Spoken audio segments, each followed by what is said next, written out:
When my daughter-in-law handed me the business card of the best financial advisor in the state, I thought she was finally showing some genuine concern for my future. The card was embossed, expensive-looking, with gold lettering that read, Stephanie Chan, Senior Wealth Management Consultant.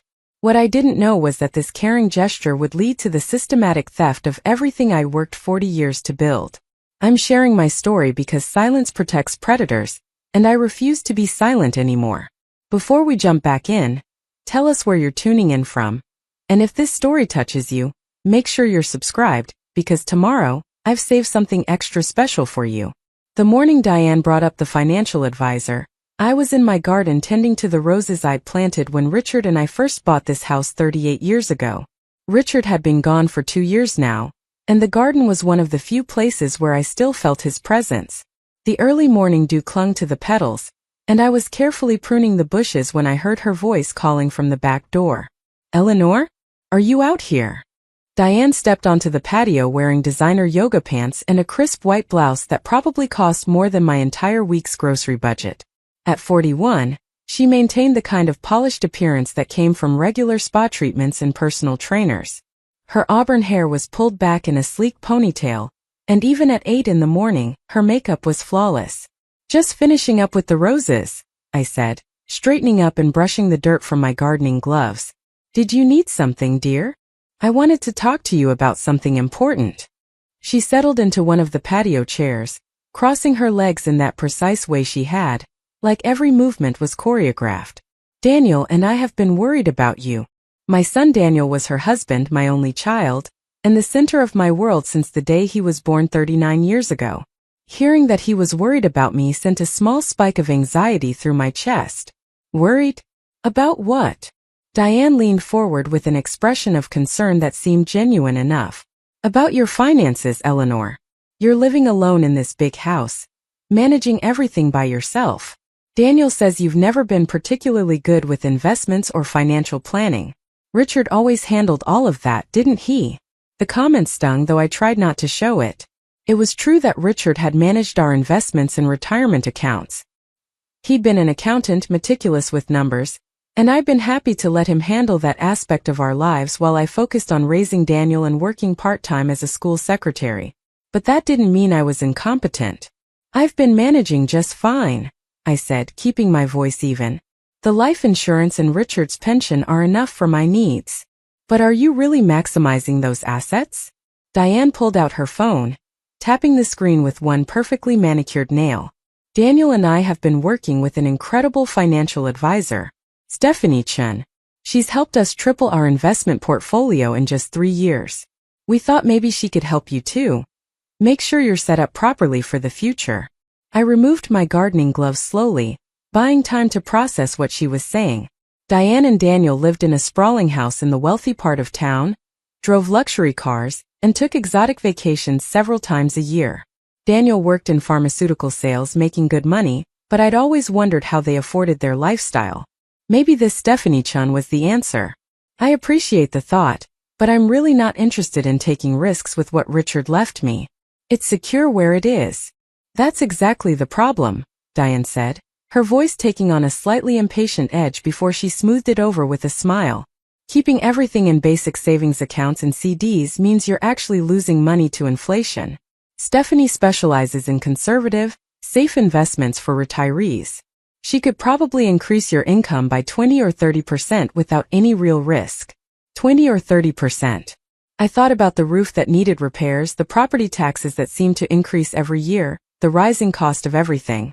An extra few $100s a month would make life considerably easier. I don't know, Diane. I'm 73 years old. I'm not looking to get rich. I just want to maintain what I have.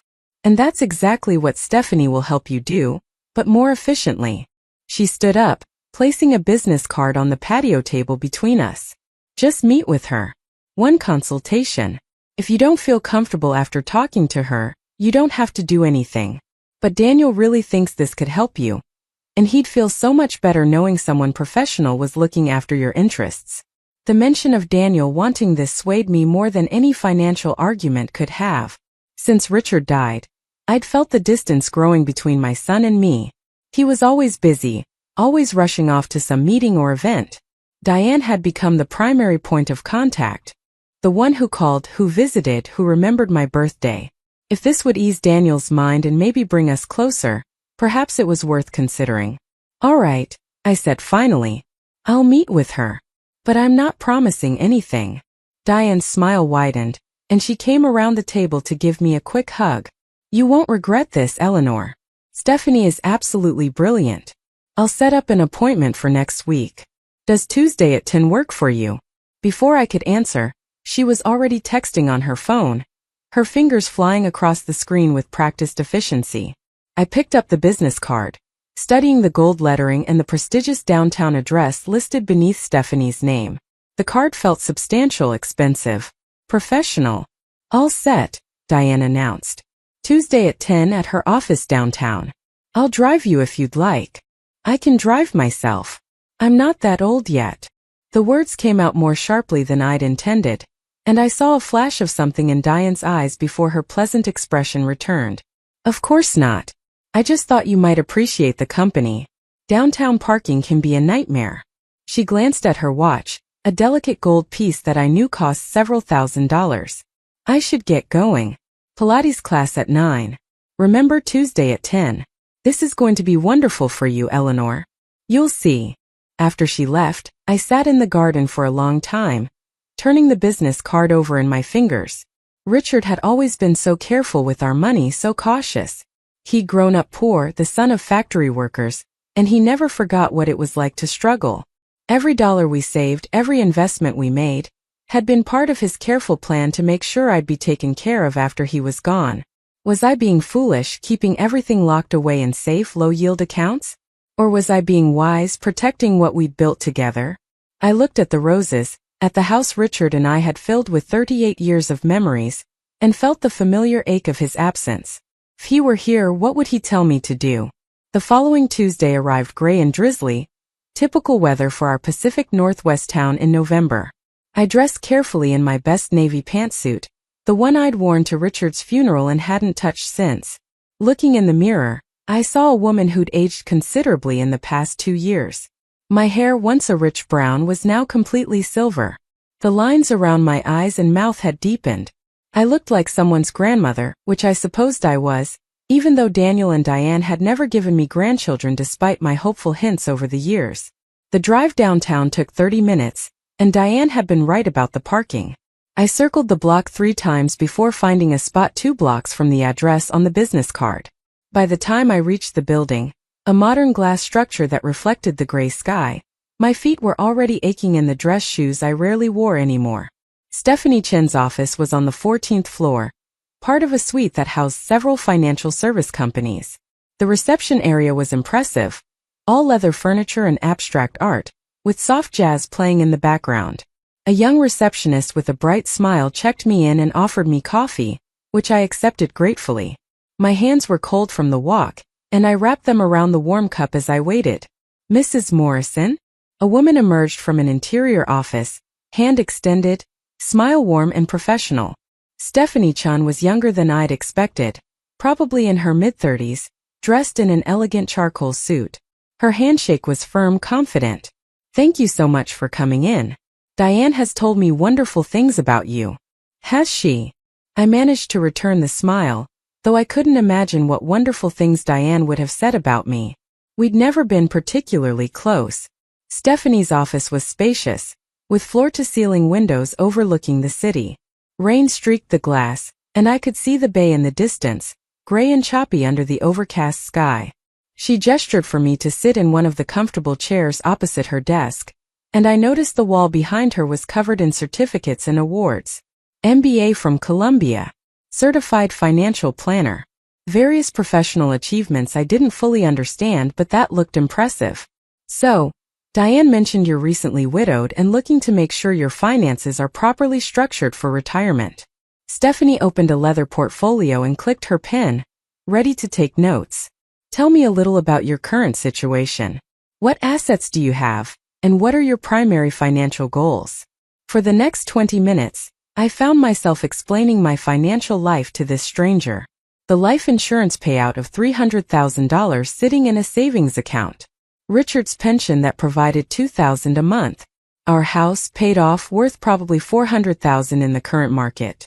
My own small pension from the school district. Social Security. It all sounded substantial when I listed it out, and I realized with some surprise that Richard and I had done well for ourselves. We'd never been wealthy, but we'd been careful, and it had paid off. Stephanie listened attentively, asking detailed questions, taking notes, nodding at appropriate moments. She had a way of making me feel heard, valued. When I finished, she sat back in her chair with a thoughtful expression. "Eleanor, may I call you Eleanor?" She waited for my nod. "You and your late husband did an excellent job building financial security. But I have to be honest with you. Right now, that money isn't working for you the way it could be. That $300,000 in a savings account is earning what? Maybe 0.5% interest." Preparing and narrating this story took us a lot of time, so if you are enjoying it, subscribe to our channel, it means a lot to us. Now back to the story. "Something like that," I admitted. I didn't actually know the exact rate. Which means after taxes and inflation, you're actually losing purchasing power every year. That money is getting smaller in real terms, not growing. She turned her computer monitor so I could see the screen, pulling up a colorful chart. "Now, look at what happens if we move those funds into a diversified portfolio of conservative investments. Based on historical averages, we could reasonably expect 6 to 8% annual returns. Over 10 years, that $300,000 could grow to $500,000 or more." The numbers on the screen were compelling. I leaned forward, studying the projections, the upward trending lines that showed my money growing year after year. "But what about risk?" I asked. "I've heard stories about people losing everything in the stock market." "Absolutely valid concern," Stephanie said, her expression sympathetic. "That's why we don't put all your eggs in one basket. We create a diversified portfolio with a mix of stable dividend stocks, bonds, some real estate investment trusts, maybe a small percentage in precious metals as a hedge. The key is balance and proper management. And that's where I come in. I monitor these accounts daily, making adjustments as needed to protect your assets." Sounded reasonable. Intelligent, even. I thought about Richard, about how carefully he'd managed everything. Would he want me to just let our money sit in a bank, slowly losing value? Or would he want me to be smart about it to make it grow? "What would this cost me?" I asked. "I assume you charge fees for your services." "My fee structure is very straightforward," Stephanie said, pulling out a document. 1% of assets under management annually. So on $300,000, that would be $3,000 a year, which works out to $250 a month. Considering the returns we're targeting, that fee essentially pays for itself many times over. $3,000 a year seemed like a lot, but if she was increasing my returns by 6 or 8%, it made sense mathematically. Still, something made me hesitate. Perhaps it was Richard's voice in my head. Always cautious, always careful. "I'd like to think about it," I said. "This is a big decision, and I don't want to rush into anything." "Of course." Stephanie's smile never wavered. "Take all the time you need." "But Eleanor, can I be frank with you? Diane mentioned you have some home repairs that need to be done, and you've been putting them off because of the cost. Imagine if your money was generating an extra $1,000 or $1,500 a month. You could take care of those repairs, maybe take that trip you've been dreaming about, live more comfortably. You deserve that after all your years of hard work." How did she know about the roof repairs?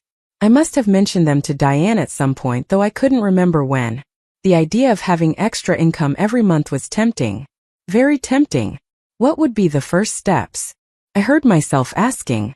If I decided to do this, what would the process look like? Stephanie pulled out another set of documents, and for the next hour, she walked me through everything. Forms to transfer funds, paperwork to establish accounts, documents granting her power of attorney over the investment accounts, so she could make trades on my behalf. It all seemed professional, legitimate. She explained that the power of attorney was standard practice, necessary so she could actively manage the portfolio without having to get my approval for every single transaction. "The markets move fast," she explained. "If I see an opportunity to protect your money or capitalize on a good investment, I need to be able to act quickly. But you'll receive monthly statements showing every transaction, every fee, everything that happens with your money. Complete transparency." By the time I left her office, I had a folder full of documents to review and a deadline of 1 week to make my decision. Stephanie walked me to the elevator, her hand on my shoulder in a gesture that felt almost maternal despite the fact that she was young enough to be my daughter. "I know this feels overwhelming," she said as the elevator arrived. "But I promise you, Eleanor, I'm going to take care of you the same way I take care of Diane and Daniel. You're family to them, which makes you family to me." The words warmed something in my chest that had been cold since Richard died. Family. When had I last felt like part of a family? Daniel was so busy with his own life, and Diane, while polite, had never really welcomed me into their inner circle. But here was this professional, successful woman calling me family, offering to help me secure my future. I drove home in a daze, the folder of documents on the passenger seat beside me. Once there, I made myself a cup of tea and spread the papers across my kitchen table, the same table where Richard and I had made every major financial decision of our marriage. I could almost see him sitting across from me, his reading glasses perched on his nose, his careful handwriting filling the margins of financial documents as he calculated and reconsidered every option. What would Richard think of all this? I closed my eyes, trying to hear his voice, trying to imagine what advice he'd give me. But the house was silent except for the ticking of the grandfather clock in the hallway and the rain pattering against the windows. That evening Daniel called. It was rare for him to call during the week. He was usually too busy with work, so I was pleased to hear his voice. "Mom, Diane said you met with Stephanie today. How did it go?" "She was very professional," I said carefully. "Very knowledgeable. She's incredible, right? Mom, she's tripled our money in 3 years. Tripled it. I can't even begin to tell you how much that's changed our lives." His enthusiasm was evident, and I felt a small glow of pride that my son was doing so well financially. "Are you going to work with her?" "I'm thinking about it. It's a big decision, Daniel. That money is everything your father left me." There was a pause, and when he spoke again, his voice had a slight edge to it. "Mom, I know you're being cautious, and that's fine. But sometimes being too cautious is just as risky as being reckless. Dad would want you to be smart about this. He wouldn't want you struggling financially when there are simple ways to improve your situation." The implication that I was struggling stung a little. I wasn't struggling. I was managing just fine. But was fine really good enough? "Diane's been talking to Stephanie about your situation," Daniel continued. "She really thinks this could help you. And honestly, Mom, it would make me feel better knowing someone professional was looking after your money. I worry about you being alone with all those financial decisions." There it was again, that suggestion that I wasn't quite capable of managing on my own. Part of me wanted to argue, to defend myself, to point out that I'd been managing just fine for 2 years. But another part of me, the part that missed having Richard to lean on, that missed feeling like someone cared about my well-being, wanted to accept the help being offered. "I'll think about it seriously," I promised. "I'm going to sleep on it for a few days." "Don't take too long," Daniel said. "Diane mentioned something about some market opportunity that Stephanie thinks would be perfect for you. But it's time sensitive. Sometimes you have to act quickly on these things." After we hung up, I sat at the kitchen table for a long time, looking at the documents spread before me. Time-sensitive opportunity, professional management, family taking care of family. It all sounded so reasonable, so caring, so right. I signed the papers on Thursday, 3 days after my meeting with Stephanie. I told myself I was being smart, forward-thinking, taking control of my financial future. Diane came over to witness my signature on the power of attorney document, bringing a notary with her to make it all official. She hugged me warmly when it was done, telling me how proud she was that I was taking this step, how much better I was going to feel with everything properly managed. "You're doing the right thing, Eleanor," she said as she left with the signed documents. "You'll see. 6 months from now, you're going to be so grateful you did this." The money transfers happened quickly.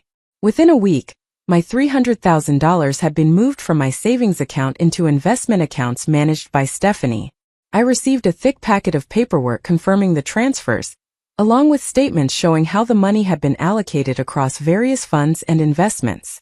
The names were unfamiliar to me, strings of letters and numbers that meant nothing, but the paperwork looked official and professional. For the first 2 months, everything seemed fine. I received monthly statements showing small gains in my accounts. Stephanie called once to check in, asking how I was doing and assuring me that she was monitoring everything carefully. Diane stopped by several times, always asking if I'd heard from Stephanie, always reassuring me that I'd made a smart decision. It was in the third month that I started to notice something odd. I was balancing my checkbook, something I still did by hand every month despite Richard's death, when I realized my pension check seemed smaller than usual. I called the school district's HR department, thinking there might have been an error. "No error, Mrs. Morrison," the pleasant woman on the phone told me. "You authorized a redirect of a portion of your pension to an investment account. See, I'm looking at the form here, signed by you and notarized. $500 a month is being transferred directly to," she paused, reading from her screen, "Chun Financial Management." My stomach dropped. "I never authorized that." "Well, the signature on the form is yours, and it was properly notarized. The transfer started 2 months ago. You should have received notification in the mail." After I hung up, I tore through my stack of mail, looking for anything from the school district. I found it buried in a pile of advertisements and catalogs, a form letter explaining that my distribution request had been processed. I glanced at it when it arrived, assumed it was just routine paperwork and set it aside. $500 a month. That was 24% of my pension. I hadn't authorized that. Had I? I tried to remember signing documents in Stephanie's office, remembered the stack of papers she'd had me initial and sign. Had there been something about pension transfers in there? I'd been so focused on the investment accounts, on the promises of growth and returns, that I might not have read every single form carefully. I called Stephanie's office immediately. The receptionist told me she was with a client but would call me back. She didn't. I called again the next day and the day after that. Each time I was told Stephanie would return my call, but she never did. By the end of the week, I was frantic enough to drive downtown to her office. The receptionist, the same cheerful young woman who'd greeted me so warmly at my first visit, looked uncomfortable when I arrived. "I'm sorry, Mrs. Morrison, but Stephanie isn't available today. She's at a conference." "Then I need to speak with her supervisor, or someone else in the office who can help me. There's been some kind of mistake with my accounts." The receptionist glanced nervously toward the interior offices. "Let me see if Mr. Patterson is available. He's the managing partner." Mr. Patterson was a silver-haired man in his 60s who exuded the kind of expensive authority that came from decades in the business. He invited me into his office, listened politely as I explained my concern about the unauthorized pension transfer, and pulled up my account on his computer. "Mrs. Morrison, I'm looking at the documentation here, and I see your signature authorizing the pension redirect. It's all properly processed and notarized. Is there a specific concern beyond the authorization itself? I don't remember signing that form. I don't think I would have agreed to transfer part of my pension." He turned his monitor toward me, showing me a scanned image of a form with my signature clearly visible at the bottom. "That is your signature, isn't it?" I stared at the screen. It looked like my signature. But when had I signed it? I don't know. Maybe. There were so many forms. "I understand this can be confusing," Mr. Patterson said, his tone gentle but firm. "Managing investments involves a lot of paperwork. But I assure you, everything was done properly and legally. If you want to stop the pension transfer, Stephanie can help you process that request when she returns from her conference." "When will that be?" "Next week. I'll make sure she contacts you first thing Monday morning." I left the office feeling foolish and confused. Maybe I had signed that form. Maybe I just didn't remember. I was 73 years old. Perhaps my memory wasn't as sharp as it used to be. The thought terrified me more than the missing money. But Stephanie didn't call on Monday. Or Tuesday. By Wednesday, I'd worked myself into such a state of anxiety that I called Diane, hoping she could help me get in touch with Stephanie directly. "Oh, Eleanor, I'm sure it's just a miscommunication," Diane said, her voice soothing.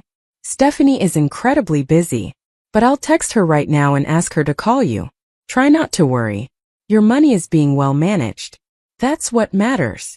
"But I didn't authorize a pension transfer. $500 a month, Diane. That's a significant amount of my income." That does seem like a lot." Diane paused and I could hear her typing in the background. Although, now that I think about it, Stephanie did mention something to Daniel about maximizing investment contributions. Maybe she's putting that pension money into a tax-advantaged account or something. There could be a perfectly good reason for it. But shouldn't she have asked me first?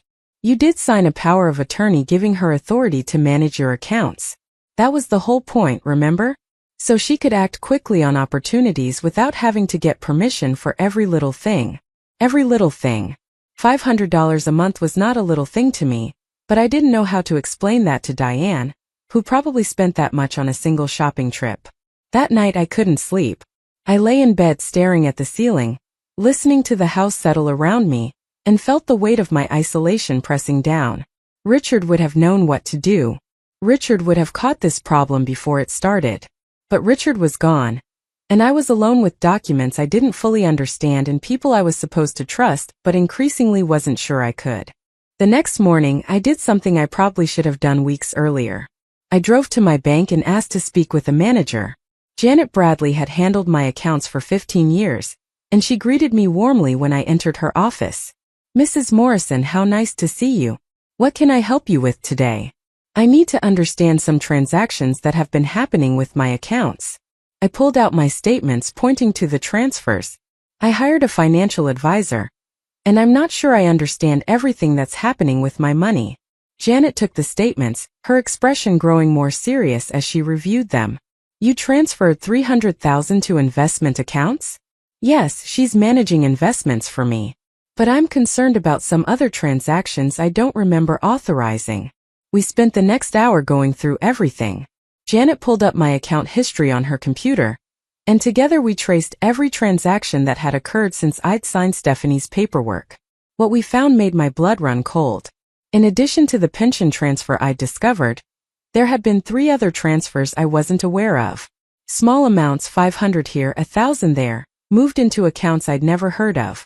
When Janet tried to trace where those funds had gone, the trail became murky. The receiving accounts were listed as investment vehicles, but the documentation was vague. "Mrs. Morrison," Janet said carefully, "I think you need to contact your financial advisor immediately and get a complete accounting of where all your money is and what it's being used for. These transfers," she pointed to the ones I hadn't authorized, "they don't look right to me." "What do you mean they don't look right?" "I mean they're going to accounts that I can't verify are legitimate investment vehicles. And the amounts, the frequency, it looks more like someone is siphoning money rather than managing investments." She met my eyes, her expression grave. "I think you need to consider the possibility that you're being defrauded." The word hung in the air between us. Defrauded. Stolen from. Scammed. I felt the room tilt slightly, and Janet quickly reached across her desk to take my hand. "I'm not saying that's definitely what's happening," she said quickly, "but you need to protect yourself. First thing you should do is revoke that power of attorney. Then demand a full accounting from this advisor. And honestly, you might want to consult with a lawyer." I drove home in a daze, Janet's words echoing in my head. When I got home, I immediately tried calling Stephanie again. This time, when the receptionist started her usual deflection, I cut her off. "You tell Stephanie that if she doesn't call me back today, I'm contacting the police and a lawyer. Do you understand me?" My voice surprised me with its strength, its anger. The receptionist stammered something and put me on hold. 2 minutes later, Stephanie picked up. "Eleanor, hi. I'm so sorry I haven't gotten back to you. It's been an absolutely crazy week. I want a complete accounting of all my money. Every dollar, every account, every transaction. And I want it today." There was a pause. "Of course. I can email you a comprehensive report this afternoon. Is something wrong? You sound upset. There are transactions I don't understand. Money being moved to accounts I never heard of. Money taken from my pension that I don't remember authorizing." "Oh, those." Stephanie's voice was smooth, reassuring. "Those are just standard investment consolidation moves. I'm gathering your funds into managed portfolios. It's all part of the strategy we discussed. We never discussed taking money from my pension. Actually, if you remember, we talked about maximizing your investment contributions. The pension redirect was part of that conversation. But Eleanor, if you're not comfortable with any of this, we can absolutely reverse those decisions. Your comfort level is what matters most to me." Her words were reasonable, her tone was caring, but something in my gut told me not to trust her. I want the report today. And I want to schedule a meeting to review everything face to face. Absolutely. How's Friday morning? 10 o'clock. After I hung up, I called Daniel. This time, I didn't sugarcoat my concerns. I think something's wrong with this financial advisor situation. Money is being moved around in ways I don't understand, and Stephanie isn't being responsive. Mom, Diane and I have worked with Stephanie for years. She's completely legitimate. Daniel sounded annoyed, like I was being difficult. You probably just don't understand the statements. Investment accounting can be confusing. I'm not confused, Daniel. I'm concerned. And my bank manager is concerned too. Your bank manager? His tone shifted slightly. What were you doing talking to your bank manager about this? Trying to understand where my money is going. I heard him sigh heavily. Look, Mom, I think you might be overreacting. But if it makes you feel better, why don't Diane and I come with you to your meeting with Stephanie? We can all sit down together and go through everything. Would that help? The offer seemed genuine, and I felt some of my anxiety ease. Maybe I was overreacting. Maybe having Daniel and Diane there would help me understand what was happening. That would help, I admitted. Thank you. No problem. That's what family does. We look out for each other. As I hung up, I wanted to believe that was true. I wanted to believe that my son and his wife were looking out for me, that Stephanie was a legitimate professional, that my money was safe. But the knot in my stomach wouldn't ease, and that night I barely slept, Richard's voice in my head reminding me that if something seemed too good to be true, it probably was. Friday morning arrived with unseasonable warmth, the kind of false spring day that sometimes appeared in late November, offering a brief reprieve before winter settled in for good. I dressed carefully, choosing a simple gray dress and the pearl earrings Richard had given me for our 30th anniversary. Looking at myself in the mirror, I tried to see what others saw. An elderly woman, perhaps a bit naive, certainly out of her depth in the world of high finance. But beneath that exterior was someone who had survived loss, who had raised a son alone after divorce, who had built a life with Richard that had been full of love and careful planning. I wasn't stupid, and I wasn't going to let anyone treat me as if I were. Daniel and Diane arrived at 9:30 to drive me downtown. Diane was dressed impeccably as always, in a cream-colored suit that probably cost more than my monthly pension. Daniel wore slacks and a button-down shirt, looking professional but tired. I noticed the dark circles under his eyes, the tension in his jaw as he kissed my cheek in greeting. "How are you holding up, Mom?" he asked as we settled into his luxury sedan. The leather seats were soft, the interior spotless. Everything about their lives seemed so polished, so perfect. I'm fine. Just anxious to get some clarity about what's happening with my accounts. Diane turned from the front seat to look at me, her expression sympathetic. I completely understand your concern, Eleanor. Money matters can be so stressful, especially when you're not used to dealing with complex investments. But I promise once Stephanie walks you through everything, you'll feel so much better. She's amazing at explaining things in simple terms. The phrase simple terms rankled, but I kept my mouth shut. We drove in relative silence, Daniel navigating the morning traffic with practiced ease. When we finally found parking and made our way to Stephanie's office building, I felt my heart rate increase. This was it. Either I was going to get answers that would put my mind at ease, or I was going to confirm that something was seriously wrong. The receptionist greeted us warmly, recognizing Daniel and Diane immediately. "She's expecting you. Go right in." Stephanie's office looked exactly as it had during my first visit. The same expensive furniture, the same view of the city and the bay beyond, the same wall of certificates and awards that proclaimed her expertise and success. She stood as we entered, coming around her desk with her hand extended and that professional smile firmly in place. "Eleanor, Daniel, Diane, thank you all for coming in. Please sit down. Can I get anyone coffee or water?" We all declined, settling into the chairs arranged in front of her desk. I noticed Diane and Daniel seemed completely at ease, while I felt like I was perched on the edge of my seat, ready to bolt or fight depending on what happened next. "So, Eleanor," Stephanie began, her attention focused entirely on me, "you had some questions about your account activity. I want to address all of your concerns. First, Let me pull up your portfolio overview. She turned her computer monitor so we could all see the screen. A colorful pie chart appeared, showing how my money was supposedly allocated across various investment categories. Stocks, bonds, real estate funds, commodities. It looked professional and legitimate, but the numbers didn't quite match what I remembered from my bank statements. As you can see, your $300,000 has been diversified across multiple asset classes to minimize risk while maximizing potential returns. Over the past 3 months, your portfolio has grown by 8%, which translates to about $24,000 in gains. 8% seemed high, incredibly high given what I understood about conservative investments. Can you show me the actual statements? The detailed transaction records? Of course. Stephanie clicked through several screens, pulling up dense pages of financial data. Rows and rows of numbers, dates, transaction codes. It was overwhelming, deliberately so, I suspected. Here you can see every trade that's been executed, every fee that's been charged, every dividend that's been received. I leaned forward, trying to make sense of what I was seeing. What about these transfers? These amounts going to accounts I don't recognize. Those are movements between sub-accounts within your portfolio. When I see opportunities to rebalance or shift assets for better returns, I move funds accordingly. That's what active management means. I'm constantly monitoring and adjusting to protect and grow your money. Sounded plausible. Daniel and Diane were nodding along, seemingly satisfied with the explanation. But something still felt wrong. And my pension? Why is money being taken from my pension every month? Stephanie's expression shifted to something almost maternal, patient and slightly condescending. Eleanor, we discussed this. You wanted to maximize your investment contributions.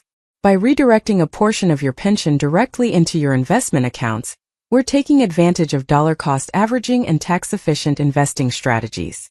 It's actually a very smart move financially. But I don't remember agreeing to that specific amount. $500 a month is a significant portion of my income.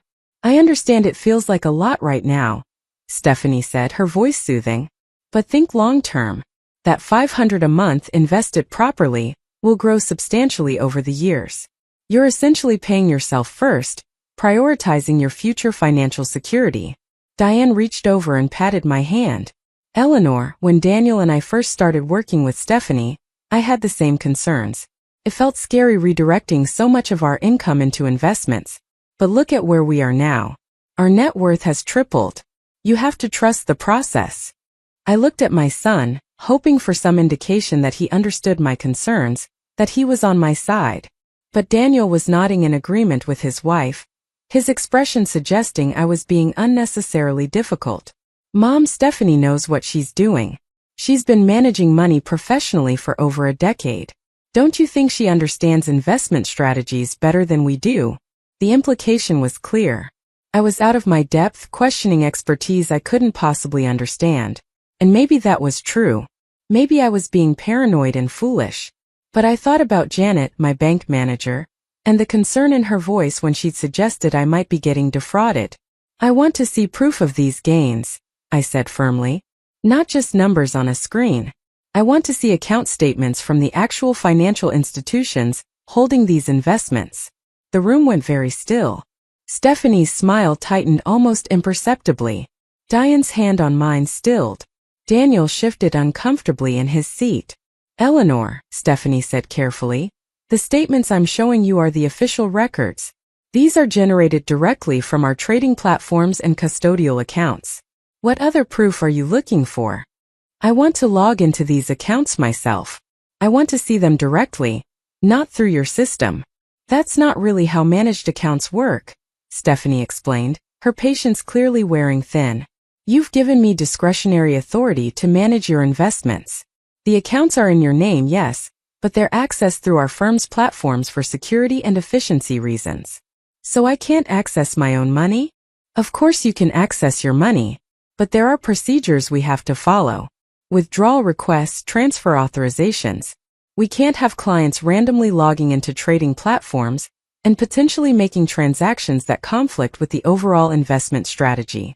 Everything she was saying sounded reasonable, but the more she talked, the more trapped I felt. I looked at Daniel again, my last hope for support. Daniel, Something doesn't feel right about this. Can't you see that? My son looked torn, glancing between me, his wife, and Stephanie. Mom, I think you're just not used to how professional investment management works. It's different from just having money in a savings account. Your son is right, Stephanie interjected. And I understand this is a learning curve for you. Tell you what, why don't we schedule a follow-up meeting next month? And I'll have even more detailed documentation prepared. In the meantime, try to trust the process. Your money is growing, which is exactly what we want. I felt dismissed, patronized, shut down. The meeting wrapped up quickly after that, with Stephanie standing and extending her hand, effectively ending the discussion. As we left her office, I felt hollow, like I'd failed some crucial test but wasn't quite sure what it had been. In the elevator down to the parking garage, nobody spoke. The silence was heavy, uncomfortable. Finally, Diane broke it. Eleanor, I know change is hard, especially at your age. But you really need to try to be more trusting. Stephanie is doing her best to help you. At my age. The phrase stung more than it probably should have. Was that how they saw me? As some confused old woman who couldn't understand her own finances? Daniel drove me home without much conversation. When we pulled up in front of my house, he turned to look at me, his expression troubled. Mom, can I ask you something? Is this really about the investments? Or is this about something else? Are you angry with me about something? The question caught me off guard. Why would I be angry with you? I don't know. You just seem like you don't trust me lately. Like you think I'm trying to take advantage of you or something. The hurt in his voice made my heart ache. Daniel, I don't think you're trying to take advantage of me. I just don't understand what's happening with my money, and nobody seems willing to explain it in a way that makes sense. Because you won't listen to the explanations, he said, frustration creeping into his tone. Stephanie spent half an hour walking you through everything, and you still weren't satisfied. What more do you want? I wanted my husband back. I wanted to not feel so alone and confused. I wanted my son to be on my side instead of making me feel like I was the problem. But I couldn't say any of that. I just want to be sure my money is safe. It is safe. It's safer than it's ever been, being professionally managed instead of just sitting in a bank. But you have to trust the people who are trying to help you. After he drove away, I stood in my driveway for a long time, looking at the house Richard and I had made into a home. The roof needed repairs. The paint was peeling in places. The garden I'd so carefully tended was showing signs of neglect. Everything was slowly falling apart, including my relationship with my only child. That weekend, I did something I'd been avoiding. I pulled out all the financial documents I'd received since hiring Stephanie and spread them across my dining room table. Every statement, every contract, every piece of correspondence. Then I went through them line by line, comparing the numbers, checking the dates, trying to make sense of what should have been straightforward. The more I looked, the more discrepancies I found. Small things mostly. Fees that seemed higher than what had been explained to me. Transaction dates that didn't quite match up. Account numbers that appeared on some statements but not others. Individually, each irregularity could be explained away. But taken together, they formed a pattern that made my unease grow. On Monday, I called Janet at the bank again. When she answered, I could hear the concern in her voice immediately. Mrs. Morrison, I've been thinking about you. How did your meeting go with the financial advisor? Not well. I'm more confused than ever, and I think something is wrong, but I can't prove it. Can you help me? We spent the next hour on the phone with Janet walking me through how to identify legitimate investment accounts, how to verify that money was actually where it was supposed to be, how to spot red flags in financial documentation. The more she explained, the more certain I became that I was being stolen from. Here's what I think you should do, Janet said finally. File a complaint with the Securities and Exchange Commission. They investigate financial fraud. And seriously consider consulting with an attorney who specializes in elder financial abuse. Elder financial abuse. The term made me feel sick. That's what this was, wasn't it? Someone taking advantage of an elderly widow who didn't fully understand complex financial instruments. But my son and daughter-in-law work with this advisor too. If she was stealing from me, wouldn't she be stealing from them as well? Janet was quiet for a moment. Not necessarily. These scams often work by having some legitimate clients alongside the victims. The legitimate clients provide cover, make the operation look real. Or, she hesitated, the other clients might be in on it. You think my son is involved in stealing from me? I'm not saying that. I'm just saying you need to consider all possibilities and protect yourself. After I hung up, I sat at my dining room table, surrounded by papers I couldn't fully understand, contemplating a possibility I didn't want to consider. Could Daniel really be part of this? Could my own son be stealing from me? Seemed impossible, unthinkable. But then, 6 months ago, I would have said it was impossible that anyone could steal from me at all. I pulled out my laptop, the one Daniel had given me 2 Christmases ago, and searched for elder financial abuse. The results were overwhelming. Article after article about seniors being scammed, families stealing from elderly relatives, financial advisors defrauding their clients. I read story after story that sounded eerily similar to my own situation. The caring family member who suggested hiring a financial advisor, the professional who seemed legitimate, the complicated explanations that never quite added up, the isolation of the victim, who couldn't access their own money and couldn't get anyone to believe something was wrong. One article mentioned that victims of elder financial abuse often didn't report it because they were embarrassed, or because they didn't want to believe their own family members would hurt them, or because they feared they'd be declared incompetent and lose control of their lives entirely. I understood all of those fears intimately.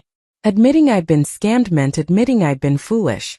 Accusing Daniel meant potentially losing my only child. Going public with my concerns might result in him and Diane arguing I wasn't capable of managing my own affairs. But staying silent meant losing everything Richard and I had worked for. It meant letting whoever was doing this get away with it, possibly to do it to someone else. I spent the rest of Monday drafting an email to the Securities and Exchange Commission. It took me hours to write, trying to explain clearly what had happened, what my concerns were, what evidence I had. When I finally hit send just before midnight, I felt simultaneously relieved and terrified. There was no taking it back now. Tuesday morning my phone rang at 7 o'clock. It was Diane, her voice tight with barely controlled anger. "Eleanor, what have you done?" My stomach dropped. "What do you mean?" "Stephanie called Daniel last night. Apparently you filed some kind of complaint against her with the government. Do you have any idea how serious that is? You could ruin her career, her reputation, everything she's built. If she hasn't done anything wrong, then she has nothing to worry about." "If she hasn't done anything wrong?" Diane's voice rose. "Eleanor, she's been managing our money for years. Successfully. Do you think we'd keep working with her if she was some kind of criminal? I think I don't understand where my money is, and every time I ask questions, I get evasive answers." "You get evasive answers because you don't understand the answers you're given. There's a difference." Diane took a breath, clearly trying to calm herself. "Look, Daniel is devastated. He's been trying to help you, trying to make sure you're taken care of, and this is how you repay him? By essentially accusing him and me of being part of some scam. I never accused you of anything. By accusing Stephanie, you're accusing us. We recommended her. We vouched for her. If she's supposedly stealing from you, then we're either criminals or idiots. Is that what you think of your own son? That he's either a thief or a fool?" I didn't have an answer to that, because the truth was I didn't know what to think anymore. I loved Daniel desperately, but I also couldn't ignore the evidence that something was very wrong with my financial situation. "I'm protecting myself," I said finally. "That's all I'm doing." "No, you're destroying your family. Do you realize that? Daniel doesn't even want to talk to you right now. He's so hurt by this, by your lack of trust in him." The words hit like physical blows. "Can I speak to him?" "I don't think that's a good idea. Not until you're ready to apologize and drop this ridiculous complaint." She hung up before I could respond. I tried calling Daniel directly, but it went straight to voicemail. I left a message, my voice shaking, asking him to please call me back so we could talk. He didn't. For the next week, I heard nothing from Daniel or Diane. My calls went unanswered. The few texts I sent received no response. It was like they'd cut me out of their lives completely, and the silence was agonizing. I'd lost Richard, and now I was losing Daniel too. The house felt emptier than it ever had, the quiet oppressive and suffocating. 10 days after I filed my complaint, I received a call from an SEC investigator named Michael Torres. He had a warm professional voice that immediately put me somewhat at ease. "Mrs. Morrison, I've reviewed your complaint, and I'd like to meet with you to discuss the details. Would you be available this week?" "Yes, of course. Anytime." We arranged to meet at my house on Thursday afternoon. I spent the intervening days organizing all my documentation, creating a timeline of events, writing down every detail I could remember about my interactions with Stephanie. If I was going to do this, I was going to do it thoroughly. Michael Torres arrived exactly on time, a trim man in his 40s wearing a suit and carrying a leather briefcase. He had kind eyes and an unhurried manner that helped me feel less nervous. I offered him coffee, which he accepted, and we settled at my dining room table surrounded by my carefully organized papers. "Mrs. Morrison, why don't you start from the beginning? Tell me how you came to hire Stephanie Chun." For the next 2 hours I walked him through everything. Diane's initial suggestion, my meeting with Stephanie, the paperwork I'd signed, the transfers and transactions I didn't understand, the pension redirect, the meeting where I tried to get answers and been dismissed. Michael listened carefully, taking detailed notes, occasionally asking questions to clarify specific points. When I finished, he sat back in his chair, studying me thoughtfully. "Mrs. Morrison, I'm going to be honest with you. What you're describing could be a legitimate, if aggressive investment management strategy, or it could be fraud. The challenge is proving which it is. Can't you just look at the accounts? See where the money actually is? We can and we will. But that takes time. We'll need to get subpoenas, review records, potentially interview other clients. It's a process that can take months, sometimes years." My heart sank. Years? I don't have years. If someone is stealing from me, they're doing it right now, every day. I understand.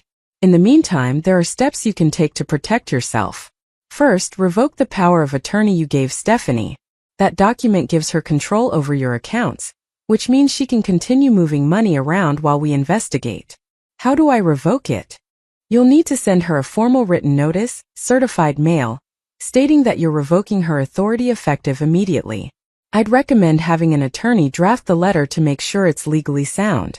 You should also change your account passwords, contact every financial institution where you have accounts, and put alerts on your credit.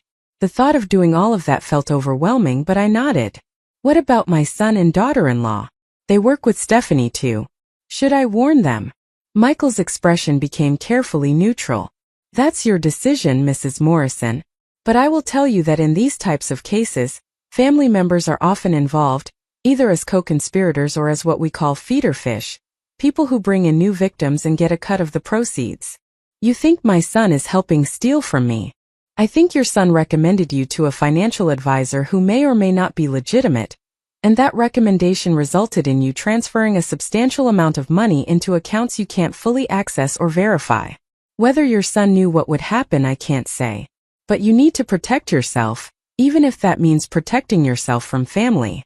After Michael left, I sat in the growing darkness of my dining room, not bothering to turn on lights as the sun set outside. Everything I'd feared was being confirmed.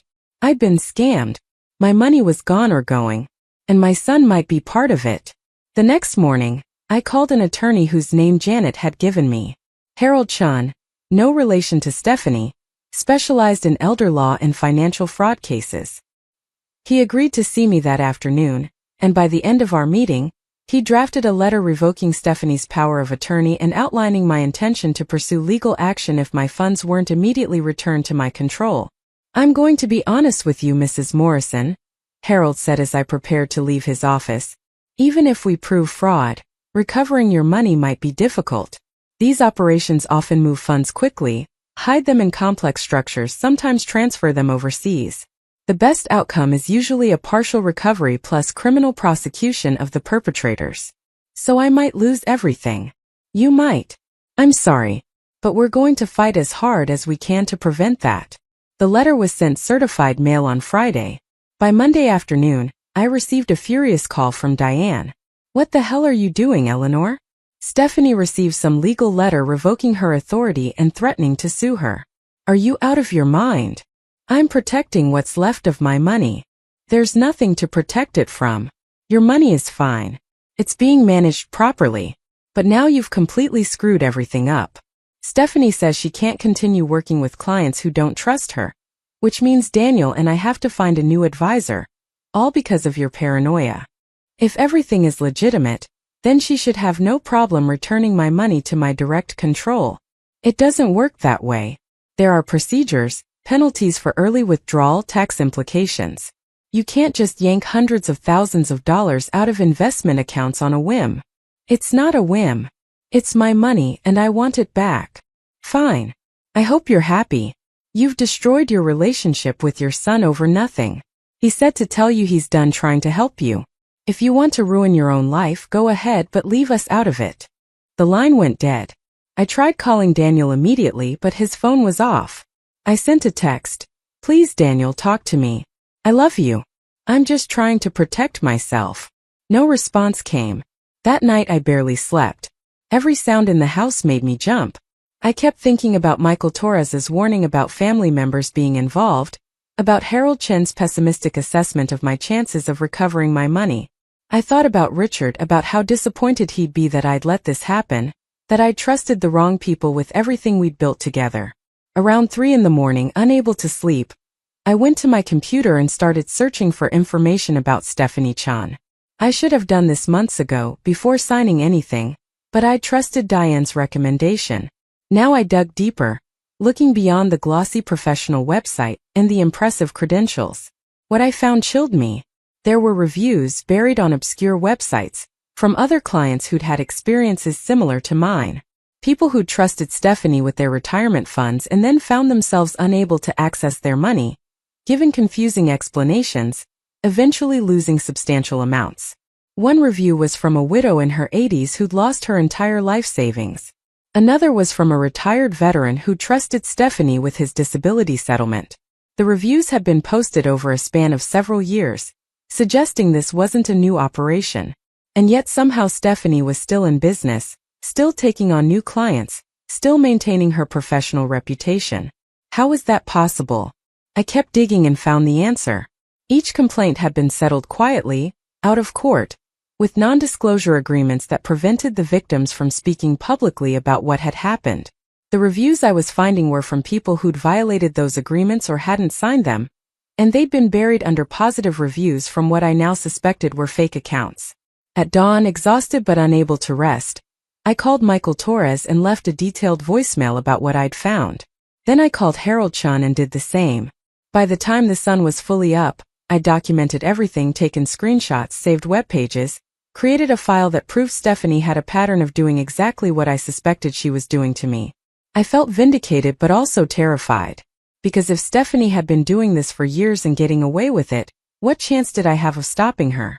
And if Daniel and Diane had been working with her all this time, were they victims too? Or were they part of the scam? That afternoon, I received a response from Stephanie's lawyers. A formal letter denying any wrongdoing, accusing me of making false and defamatory statements, and threatening to sue me for damages if I continued to spread lies about their clients' business practices. The letter was clearly meant to intimidate me into silence. It had the opposite effect.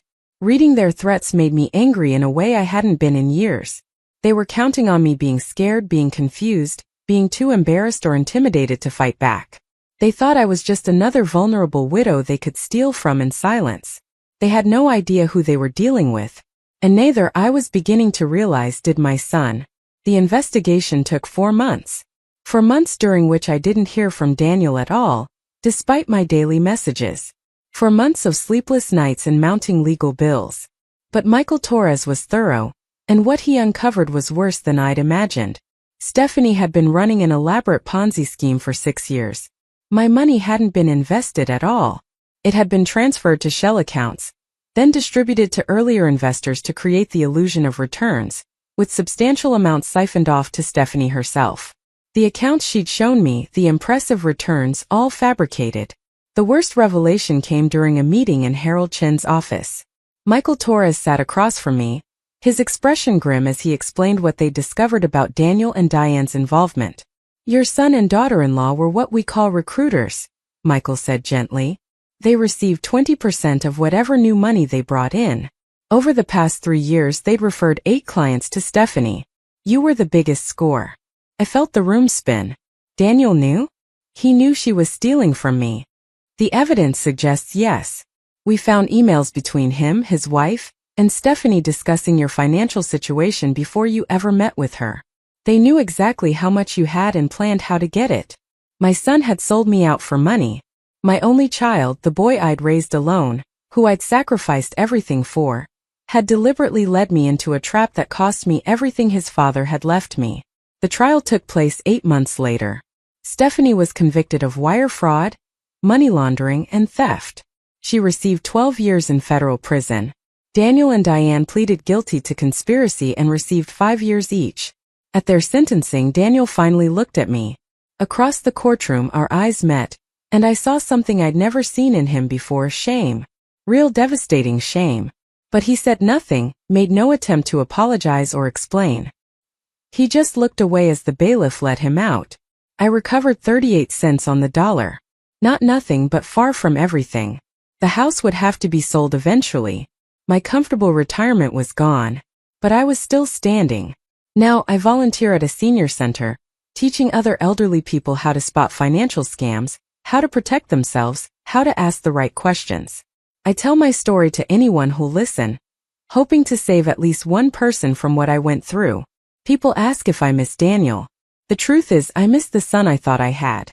The real Daniel, the one who could sell out his own mother for profit, I never really knew at all. And I've learned that sometimes the most dangerous predators were the most familiar faces. Up next, you've got 2 more standout stories right on your screen. If this one hit the mark, you won't want to pass these up. Just click and check them out.